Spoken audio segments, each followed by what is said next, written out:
Assalamu alaikum everyone and welcome to the third edition of this year's Last Call. On today's episode, we have a brilliant person with us joining us all the way from the US. We are joined today by Hamza Ali Haroon, who is the Regional Director for South and West Asia at the Climate Vulnerable Forum and the V20 Group, representing some of the world's most climate affected economies. At a time when climate change is no longer a distant threat but an economic reality, to my mind, he has been at the forefront for pushing what he calls a shift from talk to execution, urging countries like Pakistan to turn climate ambition into investable opportunities. Through his work on climate finance, resilience, and the climate prosperity plan, which I'm sure he'll tell us more about, he is helping shape how vulnerable nations negotiate, fund, and deliver climate action on the global stage. In today's show, we'll be hearing his insights on climate finance, his vision for climate resilience, and what he feels are the strategies that Pakistan needs to adopt to attract more investment in the future. So, Hamza, welcome to the program. Thank you so much, Mikhail, for having me. Very excited to to be speaking to you. I'm sure there's so much I will learn, and I'm sure there's so much the audience will learn as well.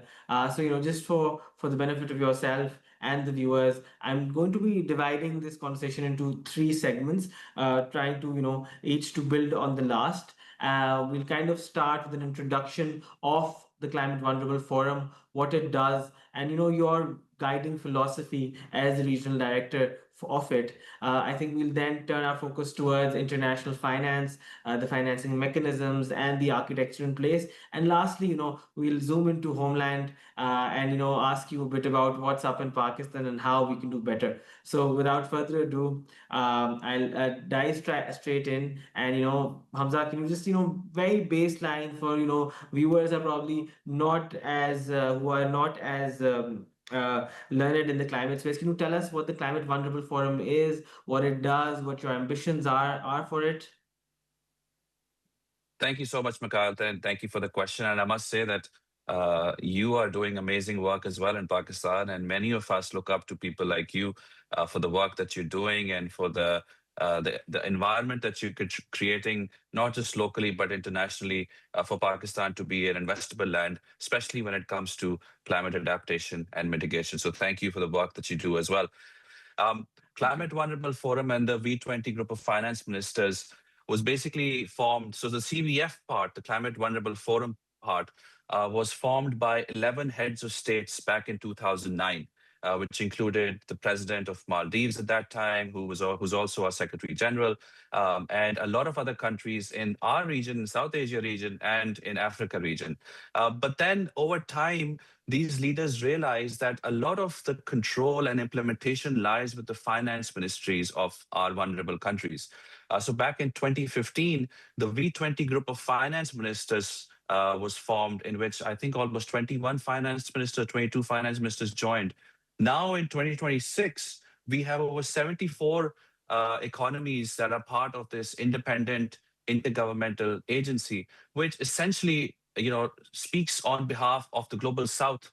The global south is the one that is deeply climate vulnerable, continuously faces climate impacts and macroeconomic impacts. So the CVF part, which is the leaders part, and the V20 part, which is the finance ministers part, comes together and forms the CVF V20.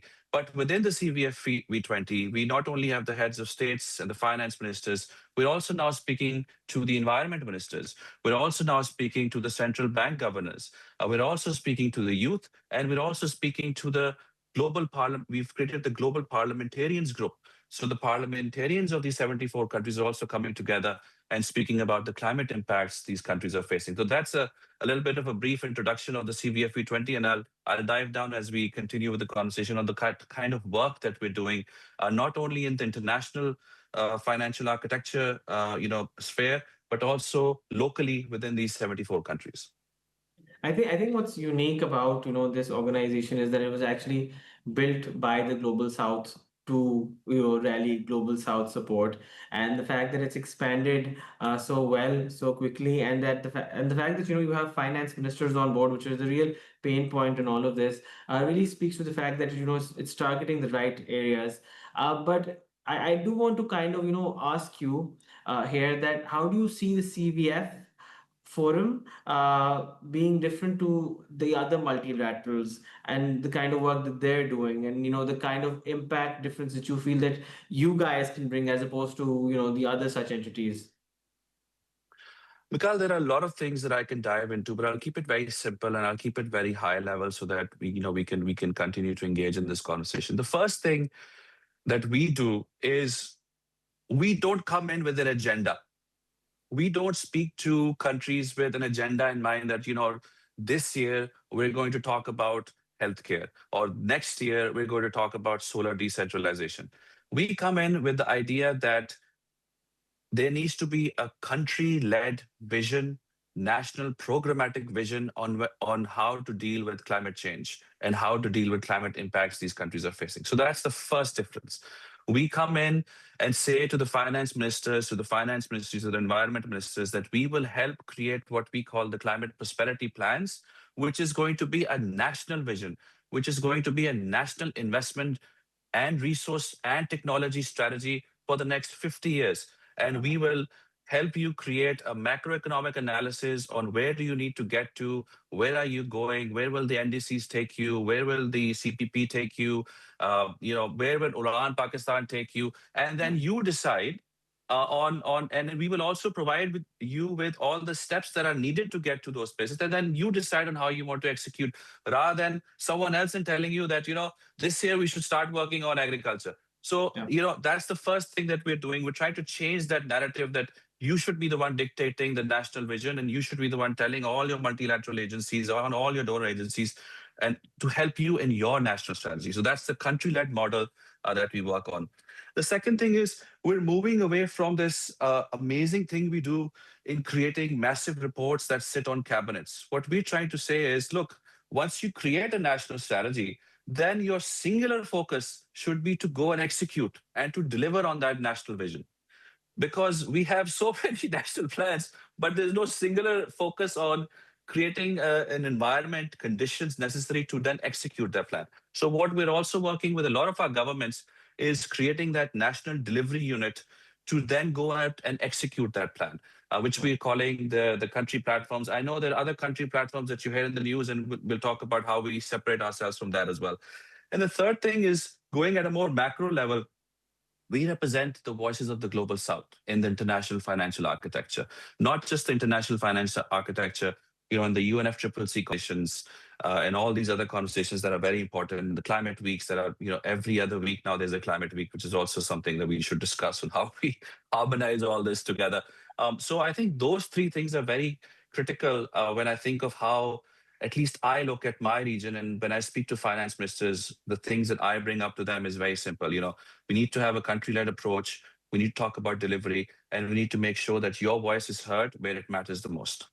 Hamza, I think a lovely buzzword that you often use or phrase is climate prosperity. I think I love this phrase. Can you kind of explain to the audience what this means for you, and how does this act as your guiding philosophy in your approach to climate action? Yes, we get asked this question a lot, and I'm actually glad you asked that. Look, prosperity is a vision towards a better future for our countries, right? A better future means stable macroeconomics, better quality jobs, better quality life, uninterrupted, sustainable economic trajectories. When we say climate prosperity, we talk about our flagship report, which is the Climate Prosperity Plan. And we've done these climate prosperity plans across many, many countries already. Climate prosperity plans are basically, grounded in three pillars. The first pillar is a very clear macroeconomic understanding of where we're heading, because it's important to understand the policies that you already have. Where are they taking you in terms of not just GDP growth, but a dynamic model which tells you the impact your policies will have on many socioeconomic indicators. So it gives you a trajectory of where you're heading. But then we also bake in a lot of new policies, new projects, and showcase to you, if you go in with a very highly ambitious climate prosperity agenda, this is the trajectory that you'll have by 2050. And then if you draw a line on your NDC assumptions, this is where it takes you. And then it gives you a comparison on where different trajectories will take you, different policies will take you. But we also go a step further, Mikhail. We also give that macroeconomic model to our governments and say, look, play around with this model and see how different policies impact your trajectories. So it's not just a one time done deal. It's like you can continue to play around with it. The second pillar that we ground ourselves in is that once you know the trajectories, what are the critical sectors that will help you achieve that ambitious agenda that you set out to do? Because you have to understand, Mikhail, in Pakistan, I always say, and I hope people don't mind it, we live in a bubble, especially Yeah. in the climate sphere. I feel like, people are sometimes not aware of the conversations happening abroad. And I understand it. There's not much of transfer of knowledge sometimes. When I go to different countries, every country is talking about the same thing Pakistan is talking about. So Yeah. imagine if you're the developing country, or if you're MDBs, if you're DFIs, you're all hearing the same thing from, in my case, 74 countries. So how do you differentiate yourself? The way you do it is you have solid plans, and you go Yeah. to a DFI, you go to an MDB, you go to an institutional investor, you go to a philanthropy and say, look, you want to spend $100 billion? Here is a plan for you. Not only do I know where this plan will lead me to, not only do I know that these are the sectors that are important, the third part of CPP is these are the projects that will help me get there. And oh, by the way, these are not like one row, the Sarkari things we see that we have one line of, okay, blah, blah, blah project, $235 million. That's not Yeah. how we roll.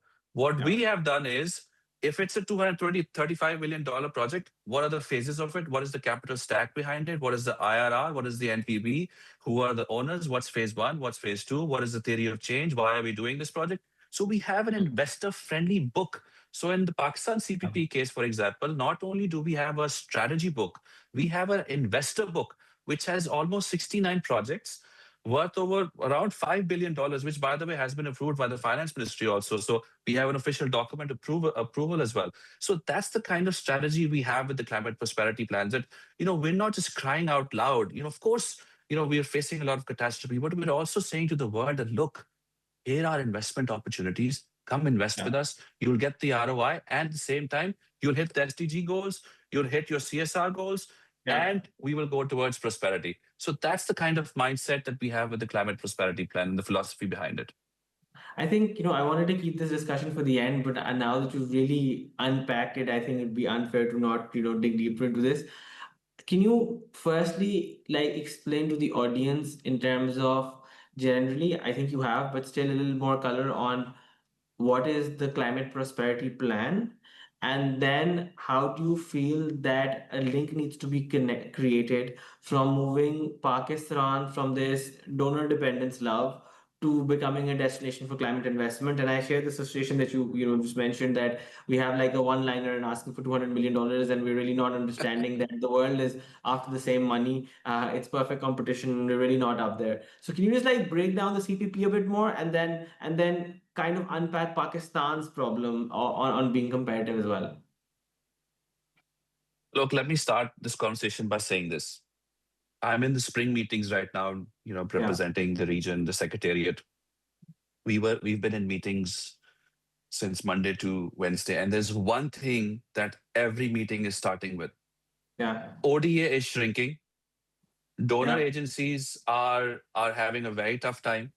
Yeah. A lot of these multilaterals, which we think will save Pakistan, will create. We create these environments where we think, if this organization comes, everything will be fine.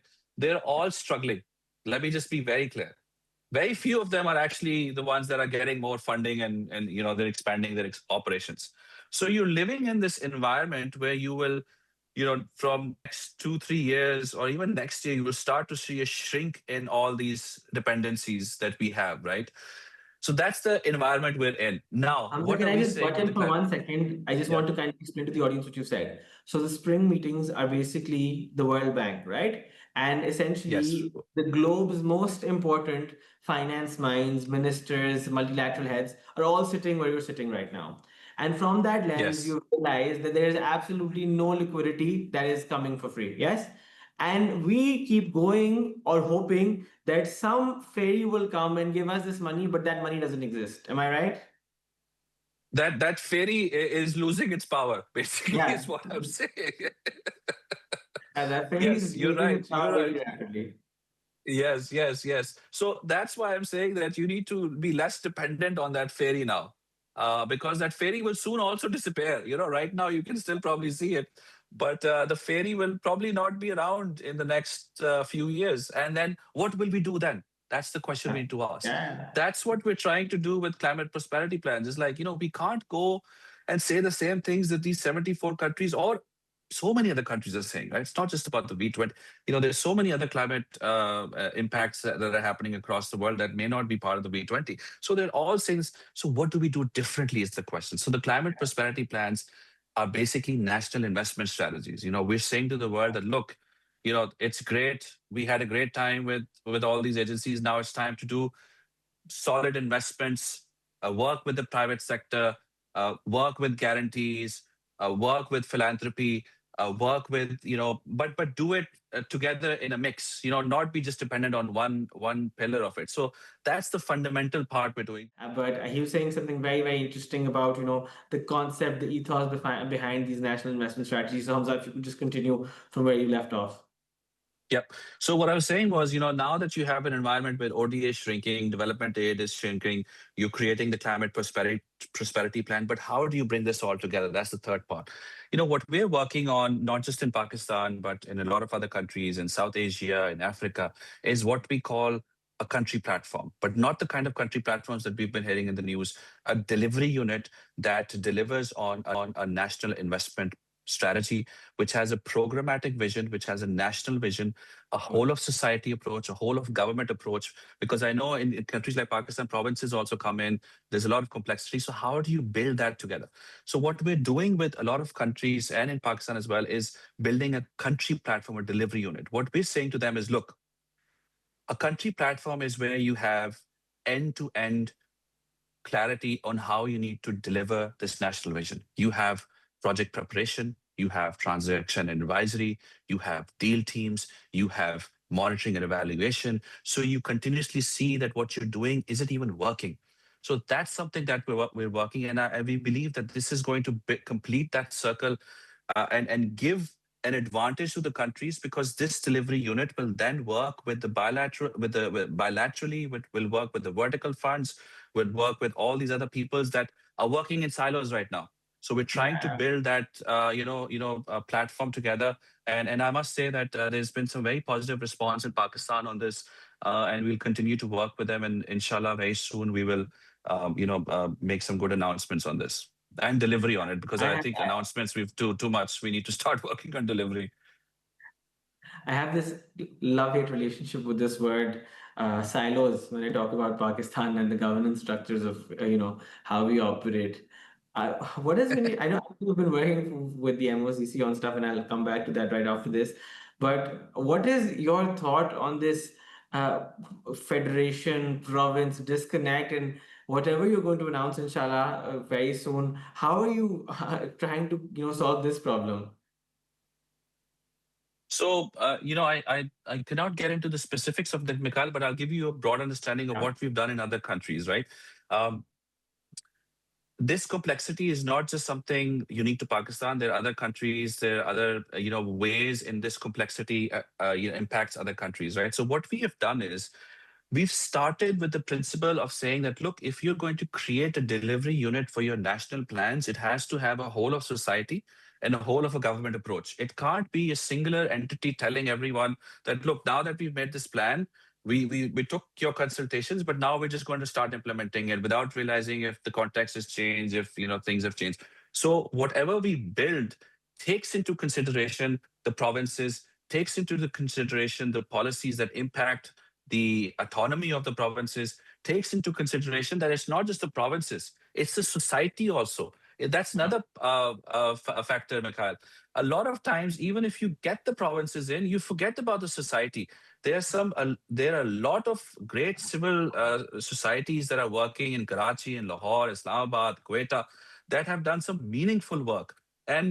but that work never gets to see the light of the day because again it's stuck in that city or in that sphere. So we're trying to bring that together as well, and it's going to be hard work. It's not going to be easy. We know it. We've seen it. In the case of Bhutan as well. For example, there are different zongs that we had to work with. So what we're doing is we're trying to create a model where the voices are represented in this country platform. Um, uh, or there are ways in which, if a certain sector comes in play and we know that this particular zong has more interest in it, we make sure that we create a policy that includes their voice. So again, it's Yeah. going to be a lot of hard work, but we have to start working on it. Yeah, yeah. No, and I know that I'm not sure how much we can discuss about this, but this is public information that you've been working with the MOCC on Pakistan CPP, right? The ongoing development and eventual implementation of it. And I know there was a 2-day event as well. Can you give some color on the kind of work that's being done around that space and what your hopes are for the future? Sure.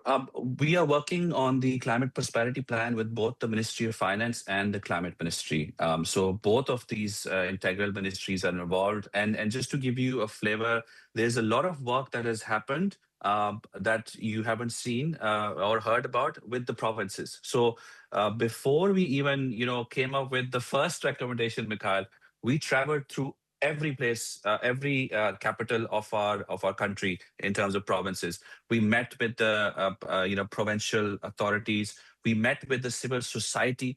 We met with the education facilities, the top universities, and we talked about what are the things that are impacting delivery, what are the bottlenecks, where are the projects.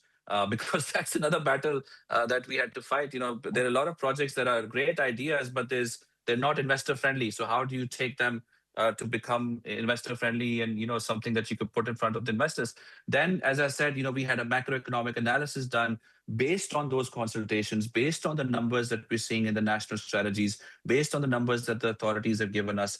And then we created the sectors around it. We then again met many of these stakeholders and said, these are our initial findings. What do you guys think of it? Then we refined it further. And then, of course, we met with the federal governments, the Ministry of Finance, the Climate Ministry. We took them through what we're seeing. We took further refinement. So that's been the kind of the process. I think the 2-day event that you're speaking of was a strategy session that kind of built on where do we see the climate ministry for the next 10 years. I think Musaddiq Saab would be better person to speak about that because he was leading the entire session. He did an incredible job bringing all those people together and trying to create a vision for the next decade for Pakistan when it comes to climate.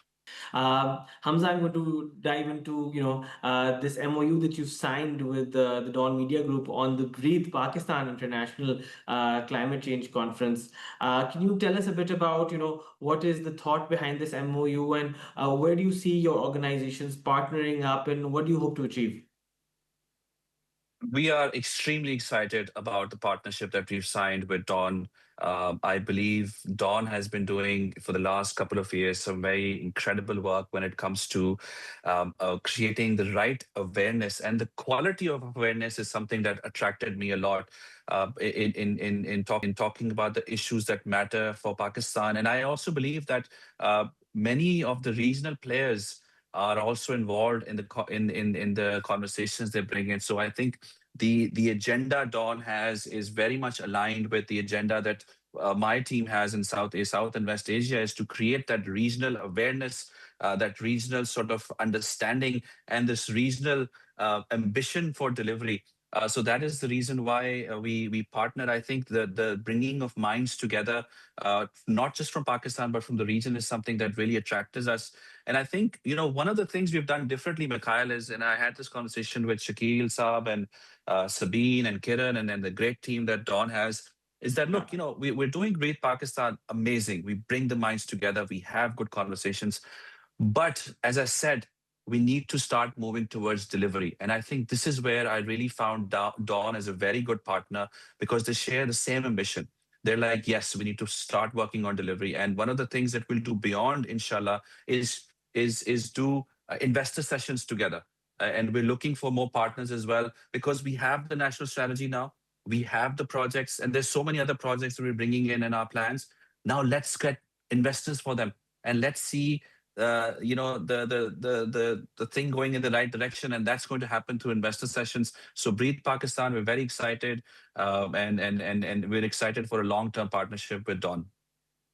That's lovely to hear, and I'm so glad that you've actually, talked along the lines of an investor roadshow and really connecting the dots, because I feel that's the real problem in Pakistan. It's not just a climate change problem. We tend to talk a lot. Everything's great, rosy. The conferences are super fun and energetic, and then we don't really put the puzzle together. But on that, I also feel that great ethos that Dawn carries is, of course, we need to get the thought leaders together, the people in the corridors of power, but it's also about really educating, enriching everyday citizens on what their role could be for a more secure and a sustainable future. What is your thought on what society at large needs to change about itself and to make Pakistan a more a healthier nation going forward? I always say that uh, climate change is a national security threat to Pakistan. Of course, there are other national security threats, which of course take precedence nowadays of with the given situation. Of Especially course, what we've nowadays. seen, especially nowadays, and it's rightly so. But in the long term, climate change is a national security threat. And one thing I always tell people is like we're all in the same boat. In Yeah. this thunderstorm that we're about to face, we're all in the same boat. So you can't jump on another boat because honestly, if you go to the other boat, that is also going to face the same problems because the thunderstorm is going to impact all those people. What we need to do is build capacity. Yeah. Climate vulnerability is about capacity. My dad always tells me the story that if you have a small ship and that faces a thunderstorm compared to a big ship that faces a thunderstorm, there's going to be a huge difference. And the reason is because the bigger ship has more capacity and the tools to deal with the thunderstorm. What we need to do is build that capacity in Pakistan, build that capacity in South Asia, because this is not going to change. It's only going to get worse, and it is getting worse. So our strategy should be, how do we build that capacity? How do we have the scientific knowledge? How do we have uninterrupted recoveries? How do we Yeah. make sure we have the right global safety nets? How do we make sure that our people are standing united against this national security threat? That Yeah. is what I tell people when I talk about this. And I know you contested the 2024 elections as an independent candidate with climate-centric policies being, your core agenda. How did you perceive society taking your campaigning at the time? Yes, it's been 2 years now, but I would say that was probably one of my best life experiences. And the reason why is, Mikhail, I always tell people when they ask me about the election is that many of us live in a bubble. Yeah. And when we go and meet people, we realize that this is something that we had never thought of. And to be very frank, if you speak to an average Joe in Pakistan, the first instance won't be climate change, but as you dig down deeper, they will start talking about Yeah. things that eventually link to climate change. And then Yeah. that's when you realize that okay, this is impacting him or her. Yeah. He or she does not know how to voice it properly, but if you dig down deeper, he will or she will say that, look, this is happening and it's impacting me. Oh, Islamabad used to be so green, or now there's smog everywhere. Oh, by the way, there's so many, cars on the street, and the rain pattern has changed. Now, if in E11 there was like a, what was that, the the cloudburst happened. So Right. eventually they do get to that point, and I think it all links back to our macroeconomy as well. Climate Yeah. impacts are going to have severe impacts on our economy, and they're going to have severe impacts on the quality of life, on the livelihoods of people, and people understand it. Someone told me that, Hamza, why are you talking about climate? And when I started talking about all the linkage, it just makes so much sense to talk about climate now, because it has a broader impact on your economy in ways that it's going to get worse in the future. So the sooner we start talking about it in the political arena, the sooner we start talking about it and making laws about it, the better it will be for Pakistan. And that's what I was fighting for. Hamza, thank you so much for joining us today. It was fascinating, enriching. I know I learned a lot. I'm sure there's lots of takeaways for our viewers. And, I think we'll conclude with, you. I hope that you keep running and give us a more prosperous future for the days to come for our next generation. Hamza, thank you so much. And with that, viewers, I'll close off the show at the third episode of the last call. Thank you so much for being here.